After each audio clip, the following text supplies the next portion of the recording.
কোন সত্যি দিশা? তার জন্য আমার এখানে থাকার দরকার মানে? আমি আমি কিছু বুঝতে পারছি না। তুমি কেন এত অস্থির হচ্ছ গঙ্গা?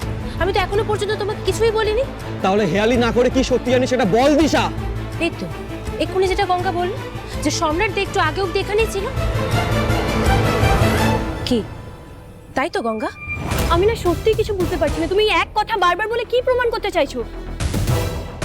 আমি তো বলছি সম্রাট বাবু এখানেই ছিলেন, এই মণ্ডপেই আসছিলেন। তবে ওই চিঠিটা, তাহলে ওই চিঠিটা রেখে সম্রাটটা কোথায় চলে গেলেন? হ্যাঁ, যেই মানুষটা এতদিন পর্যন্ত রাজি ছিল রিমকে বিয়ে করার জন্য, যে মানুষটা ভালোবেসে সারা জীবন ভেবেছিল রিমের সাথে কাটাবে, এমন কি হয়ে গেল? হ্যাঁ, এমন কি হয়ে গেল যে সবার সামনে মুখ পর্যন্ত দেখাতে পারলো না সম্রাটটা? হ্যাঁ, কি হয়েছিল এমন? বলো, কারণটা আমাকে বলো। কি এমন হয়েছিল যে লগ্ন ভ্রষ্ট করে দিল আমার রিমকে? কি হয়েছিল?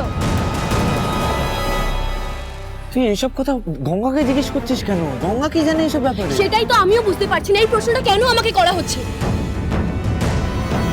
সম্রাট বাবুর তো এই মণ্ডপ ছেড়ে যাওয়ার কথাই নয়, কিন্তু ওই চিঠিটা যে কেন লিখলেন আমি না সত্যি কিছু বুঝতে পারছি না। আমি সত্যি কিছু বুঝতে পারছি না, বিশ্বাস করুন। না না, আমার ছেলে এটা কোনোভাবেই করতে পারবে না। আর ও বিয়ে ছেড়ে কেন চলে যাবে? নিশ্চয়ই কেউ ওর সঙ্গে মজা করেছে। মজা করছিল? আপনার ছেলের কাছে আমার মেয়ে জীবনটা মজা? মণ্ডপবর্তী লোকের সামনে আমার মেয়েটার চোখে জল, সেটা মজা মনে হচ্ছে আপনার কাছে?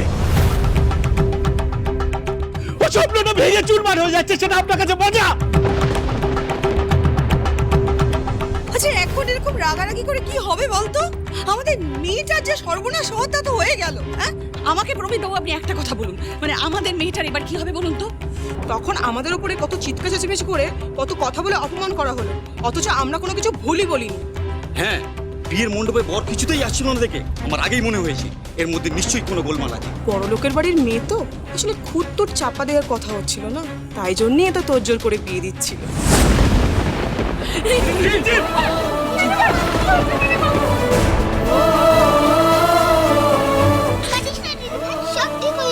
হ্যাঁ শোনো, সব ঠিক হয়ে যাবে। চল বিয়ে হয়ে যাবে। হ্যাঁ, আস্তে চল। আস্তে আস্তে আস্তে আস্তে এখানটা বসো বসো।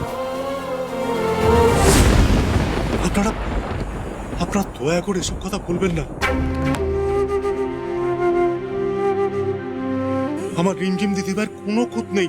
আমি নিজেও কুষ্টি বিচার করেছি, তাতে কোনো দোষ নেই। আর থাকলেও রিমঝিম দিদিভাই কেমন মানুষ তা আপনারা সবাই জানেন।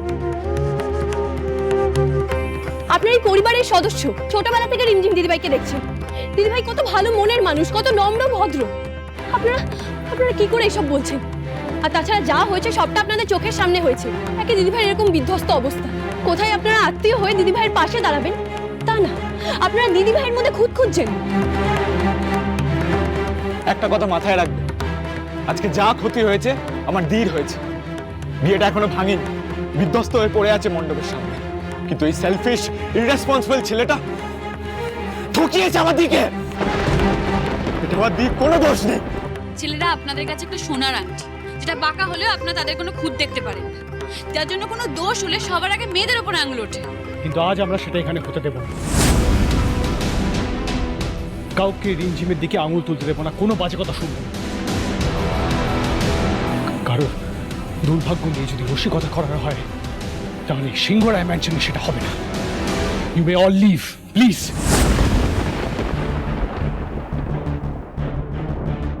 কি হলো, এখনো দাঁড়িয়ে আছেন? ঋদ্ধিমান কি বললো সেটা শুনলেন না আপনারা? নাকি আরো তামাশা দেখার বাকি রয়ে গেছে আপনাদের? দয়া করে এবার আসুন, কাইন্ডলি লিভ। বড় বৌদি, এইভাবে না আমরা এই মুহূর্তে কারোর মুখ বন্ধ করতে পারবো না। আর এই মুহূর্তে এটা আমাদের উদ্দেশ্য নয়। আমাদের তো ভাবতে হবে আমাদের মেয়েটার কি হবে। রিমঝিমকে দেখতে হবে, ওকে সামলাতে হবে, ওর কথা ভাবো। ভেবে আর কি করবো মধু বল? যা সর্বনাশ হওয়ার সেটা তো হয়েই গেল, আমরা কি আটকাতে পারলাম সেটা? হ্যাঁ, আমাদের নাতনিটার যে ক্ষতি হওয়ার সেটা তো হয়েই গেল। এই ঘটনা পরে আর আমাদের নাতনিটাকে কেউ বিয়ে করবে বলো তো বড় বৌদি? মেয়েটার বিয়ে হবে? আমি বুঝতে পারছি রিমঝিমের উপর দিয়ে কি ঝড় যাচ্ছে। এখনো আমাদের সমাজে লগ্ন ভ্রষ্টা হলে মেয়েদের দুর্নাম হয়, অকারণ কলঙ্কের ভাগিদার হতে হয়। ওর যন্ত্রণা সে কিভাবে আমরা বুঝতে পারছি না। আমারও নাতনি আছে, আর রিমঝিম দিদিভাই আমার নাতনির মতো। তাই বলছি একটা উপায় আছে, সেটা যদি করা যায় তাহলে এই অনর্থক কলঙ্কের হাত থেকে রক্ষা পাওয়া যাবে, মুক্তি পাওয়া যাবে। কিন্তু কি উপায় পুরোহিত মশাই? বলছিলাম, যদি এখানে কেউ এমন থাকেন স্বইচ্ছায় রিমঝিম দিদিভাইকে বিয়ে করতে রাজি হন, তাহলে এই অনর্থক কলঙ্কের হাত থেকে দিদিভাই মুক্তি পায়।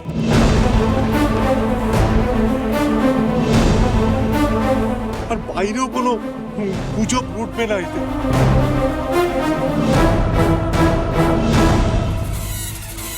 সাব্বাস, গঙ্গাটা যত বড় আপু তোর দাদু তো দেখছি তত বড় মুশকিল আসে। রিমের লাইফটা বরবাদ করার মতো একটা অসাধারণ আইডিয়া দিয়ে দিয়েছে। এসব কি বলছেন আপনি?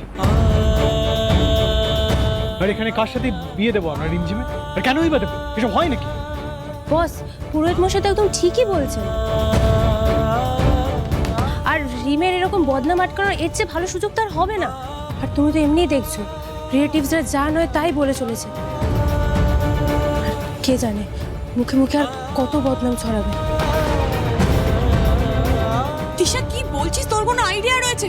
তুই যা বলছিস সেটা তো আমার বাপ মায়ের জীবনে নষ্ট হয়ে যাবে। না মিমি, আমিও তো চাই যে রিম সুখে থাকুক, সারা জীবনও ভালো থাকুক। আজ যে মেন্টাল স্কারটা রিম পেয়েছে সেটাকে আমরা কখনো কেউ পারবো ওর মন থেকে মুছে দিতে? এখানে তো এত লোক আছে, এত ওয়েটার্স আছে, ডেকোরেটার্সরা আছে, কেউ তো থাকবে যে রিমকে বিয়ে করতে চাইবে। আমরা বরং কাউকে একবার জিজ্ঞাসা করে দেখি। আর আফটার অল রিম তো এই সিংহরাই পরিবারের মেয়ে। আর আমার বাবা টাকা পয়সা ভরিয়ে দেবে, একটা ভালো লাইফস্টাইলের জন্য যা প্রয়োজন গাড়ি বাড়ি টাকা পয়সা সব দেবে।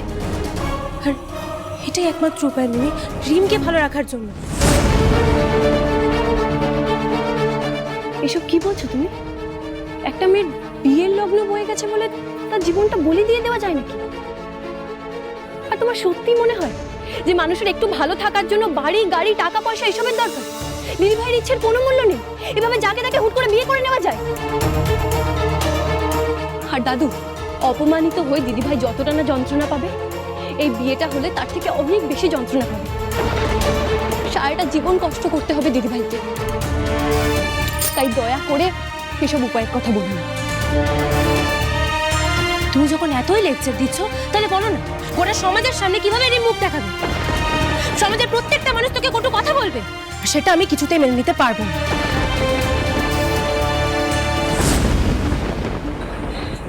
রিমঝিম, প্লিজ নিজেকে সামলাও।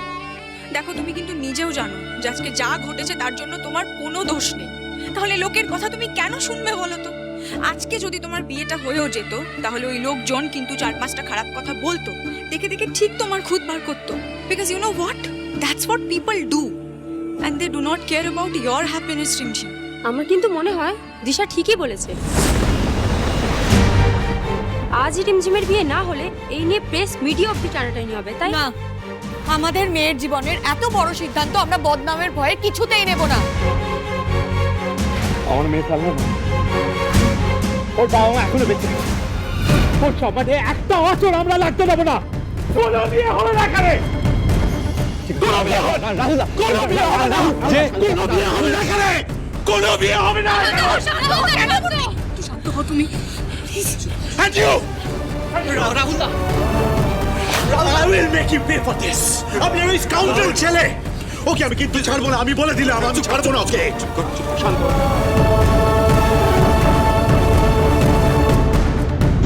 বিরাট বড় ব্লান্ডার হয়ে গেল, তোর চালটাই তো উল্টো পড়ে গেল।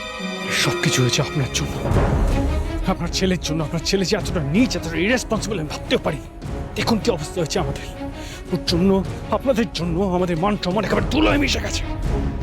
মিস্টার সিংহরা, আমি জানি না সম্রাট কেন এই কাজটা করল, কিন্তু আমি আপনাকে কথা দিচ্ছি, ও যদি ভেবে থাকে ও যেটা করেছে তার জন্য আমি ওকে ক্ষমা করে দেবো, তাহলে ও জীবনের সব থেকে বড় ভুল করছে। আমি ওকে ত্যায্যপুত্র করে দেবো। তাহলে কি হবে?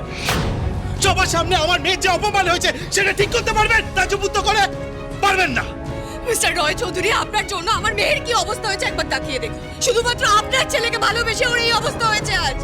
রাহুল তো প্রথম দিন থেকে বিয়েটা দিতে চাইনি, আমি রাজি হয়েছিলাম কারণ রিমঝিম আর সম্রাট একে অপরকে ভালোবাসে, আর আজ ভালোবাসার ফল এটা। আর আজ যার জন্য চোখ থেকে জল পড়ছে না, আমরা কিন্তু কেউ ওকে ছেড়ে কথা বলবো না, কেউ না। আপনার ছেলের যাতে উপযুক্ত শাস্তি হয় সেই ব্যবস্থাও কিন্তু আমরা করব, আমরা কেউ কিন্তু ওকে ছেড়ে কথা বলবো না।